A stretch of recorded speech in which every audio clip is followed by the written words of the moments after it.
scrappy people, Tracy Reed here today, coming at you with a process video using the Cocoa Daisy Meadow collection. I'm going to be doing some repeat stamping today, so I've kind of already gotten out my stamps and kind of created a little pattern that I want to make with these butterflies. I'm not sure what I'm going to do beyond that. I know that I'm scrapbooking these photos of me looking just absolutely lovely after workouts, because I'm going to be scrapbooking about how the sun comes out and I'm just like a big leaf and it makes me happy. So let's get started. Alright, so the first thing I need to do is decide what product I'm using. And normally I cut this out, but I decided to leave it in here because I wanted to show you that yes, we all do this. Yes, it takes a while. Yes, I have to go through every single thing in this collection and decide what I want to use. And you can see I'm just pulling things out, putting things aside, trying to decide what goes where. And of course, I did not have my supplies properly organized when I went into this, so everything is a mess. But this is just part of the process, right? This is part of what takes scrapbooking forever sometimes, and I have to go through every single one of these cards, decide what I want to do, and that's totally fine. And actually, where I find some of the joy in the process of scrapbooking is deciding what I want to use and where it's going to go.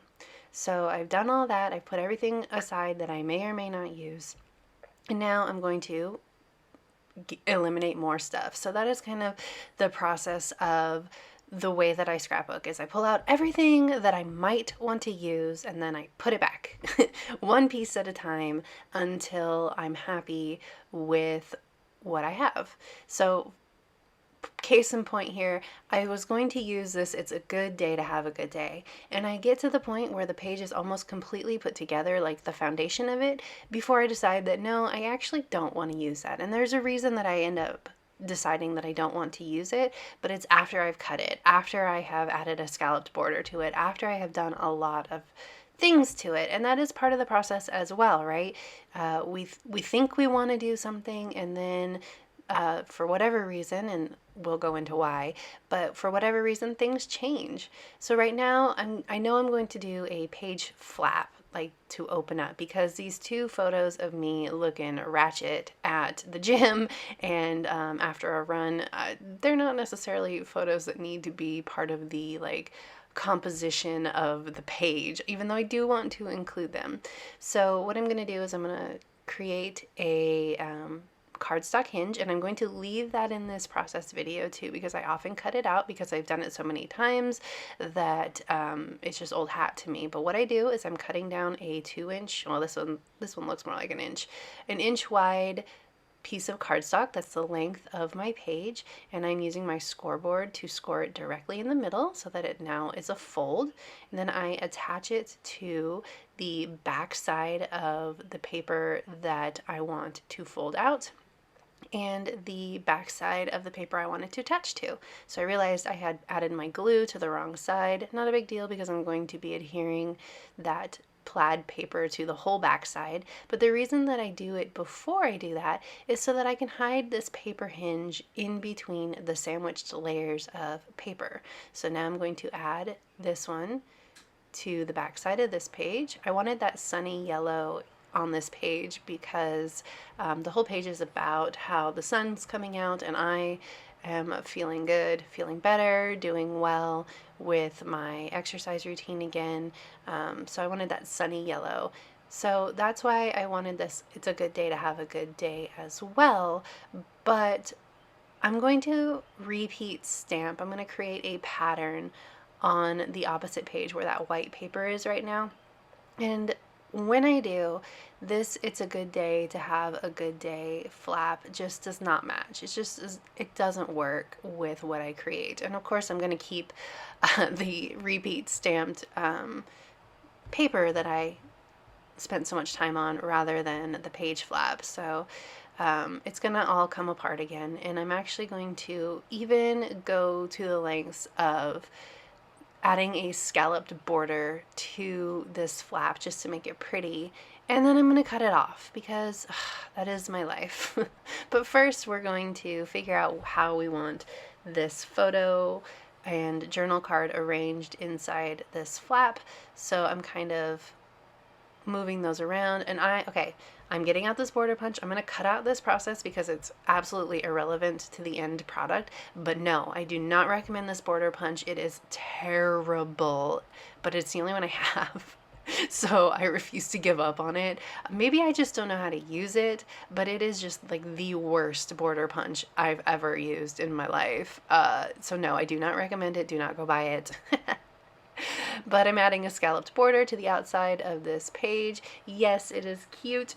Oh, I love it. It's so cute. But when I take this apart, I'm not going to go through the trouble of getting that border punch out again just for all of the drama that it causes me. So it is going to go by the wayside. But it's okay.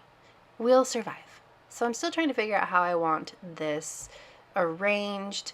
It's not coming together right because of the way I have everything set up. So I'm going to actually put it to the side here after I mat these photos and work on my stamped paper, and then I will come back to it, which was a good idea, something that worked out well in this process, because once I come back to it, I realized that that flap doesn't work, and so I have to take everything apart, and when I take everything apart, it comes together a lot easier. So you can see that I'm using a lot of the same patterns to mat all of my papers, and I'm using the plaid to pull the plaid in from the other side. I'm using the back side of it, which is that blue dot, to make everything just kind of match and come together. I pull out some colors from my Catherine Pooler ink stash that is going to match this line, and it's Do-Si-Do, Tiara, and Daydream, and I'm going to use the butterflies and this Renew, Refresh, Recharge stamp to create a pattern across this page. Now, is it going to be a perfect pattern? Absolutely not. Is that the point? No. So what I'm going to do is I'm going to just alternate what ink colors I am choosing to use throughout the page or throughout the pattern. So I used yellow for the words, so I'm going to use pink and blue for the butterflies. And then when I hit the next round, I'm going to make sure that I'm changing up which colors I'm using for which portion of the stamp. And what that's going to do is that's going to create a pattern across the page in color, and make this whole page more interesting.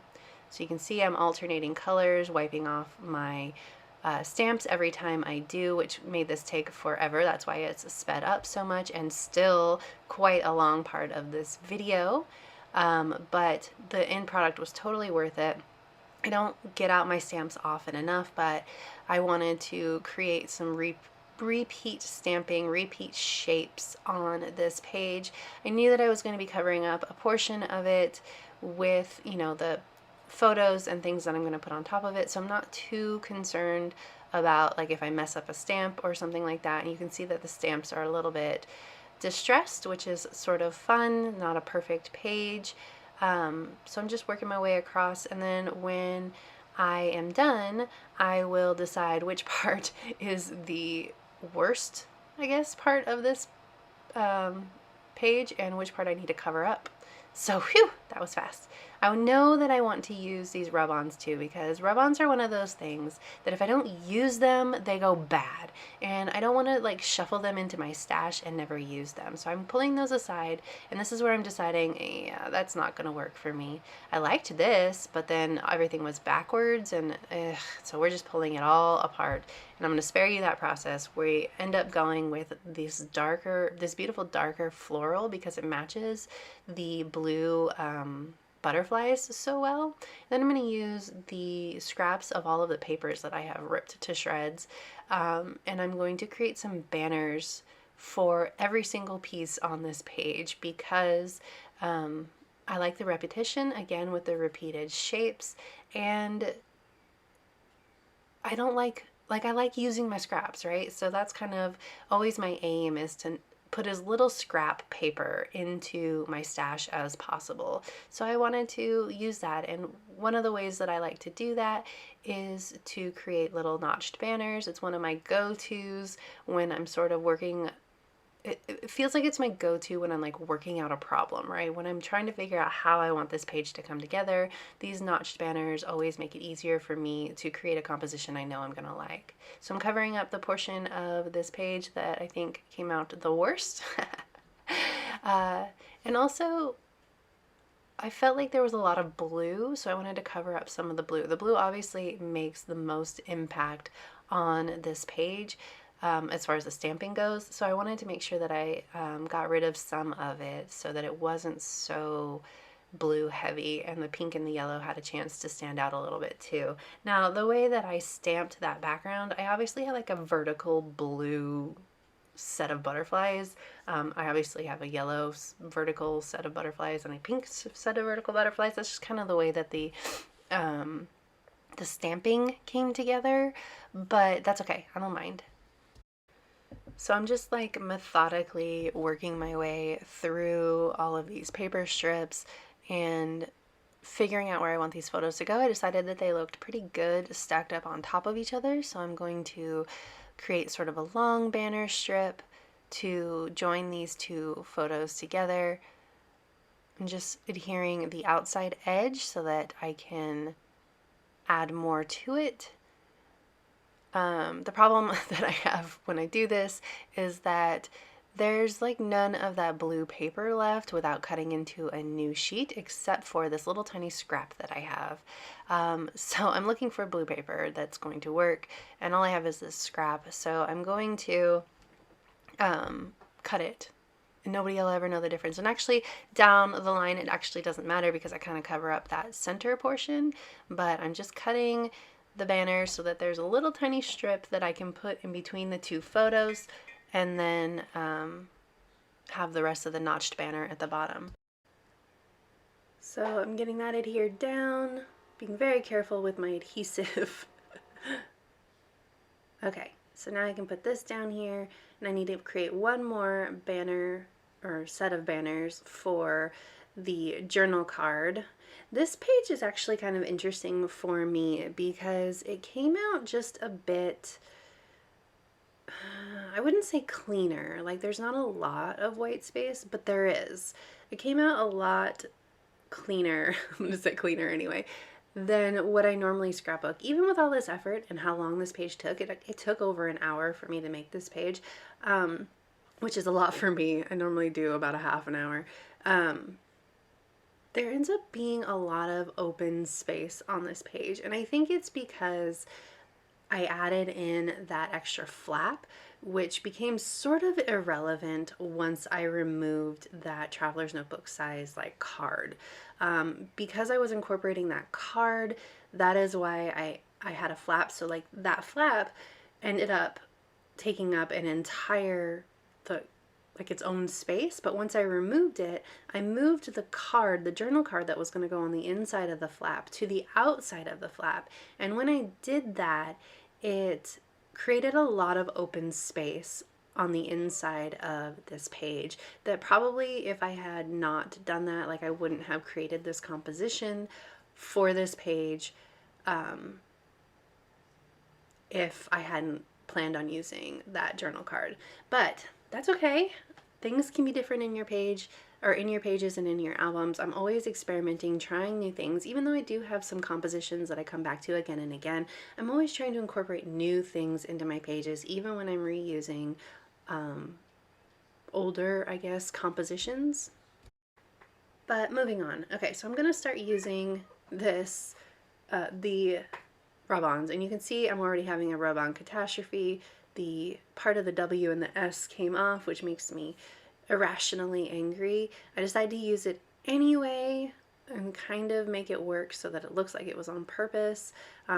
It bugs me for a while to the point where I try and cover it up later, but I'm gonna keep it. I'm gonna make it imperfect, which is, it's hilarious to me because when my stamping is imperfect, I was like, oh, no big deal. But like the rub-on being imperfect made me angry, so that's fun.